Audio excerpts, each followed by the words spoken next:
আজকে বিকালে বানিয়ে ফেললাম নাস্তার জন্য এগ চিজ স্যান্ডউইচ। তা আমি এই স্যান্ডউইচটি কীভাবে বানিয়েছি চলুন আপনাদের সাথে শেয়ার করি। আমি বাইরে দোকান থেকে কিনে নিয়ে আসা ব্রেড নিয়ে এসেছিলাম।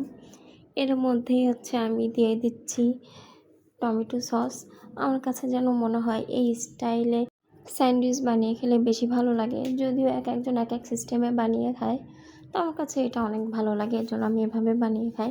আপনারাও অবশ্যই একদিন আমার এটা ফলো করে বানিয়ে খেয়ে দেখতে পারেন, আপনাদেরও ভালো লাগবে আশা করি।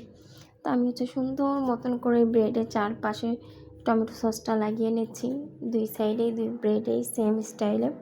তো এরপরে আমি দিয়ে দেবো চিজ। আর চিজটা দিলে আমার কাছে মনে হয় যে কোনো খাবারের প্রতি একটু খাওয়ার প্রতি ক্রেভিংটা বাড়ে আর কি। তো আমি সুন্দরভাবে খুব খেয়াল করে দেখতে পারবেন ভরপুর চিজ দিয়ে নিচ্ছি, কারণ আমার কাছে চিজটা খেতে অনেক ভালো লাগে। ইভেন আমার হাজব্যান্ডেরও চিজটা অনেক পছন্দ। এই জন্য দেখা যায় কি আমি সকাল টাইমে কিংবা বিকাল টাইমে এই নাস্তাটা বানিয়ে থাকি। আমার জন্য বানানোর সুবিধা হয়। দেখা যায় কি সকালবেলা ঘুম থেকে উঠেই নাস্তা বানাতে একটু খারাপ লাগে কিংবা সময় কম থাকে, ঠিক সেই সময় খুব ঝটপট আমি এই নাস্তাটা বানিয়ে ফেলি।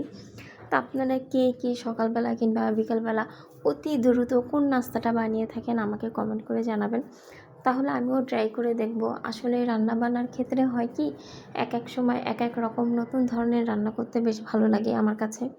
আমি যেমন খেতে পছন্দ করি ঠিক তেমন রান্না করতেও পছন্দ করি, কিন্তু এখন ফারিহার জন্য সব কিছু মিলে আসলে হয়ে ওঠে না, ছোটো বাচ্চা নিয়ে।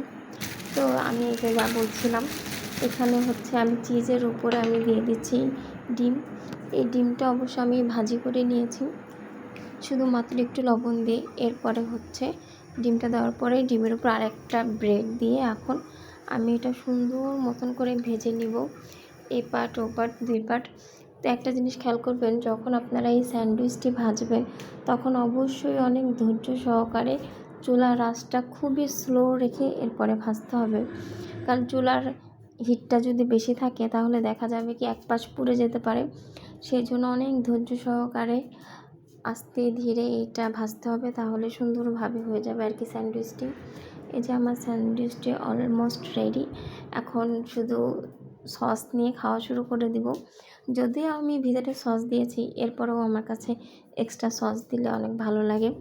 এই দেখুন আমার স্যান্ডউইচের ফাইনাল লুক। তো সবাই ভালো থাকবেন, সুস্থ থাকবেন, আমাদের জন্য দোয়া করবেন। আর হ্যাঁ, অবশ্যই আমাদের ফেসবুক পেজ ও ইউটিউব চ্যানেলটি সাবস্ক্রাইব ও ফলো করে রাখবেন। টাটা, বাই বাই, আল্লাহ হাফেজ।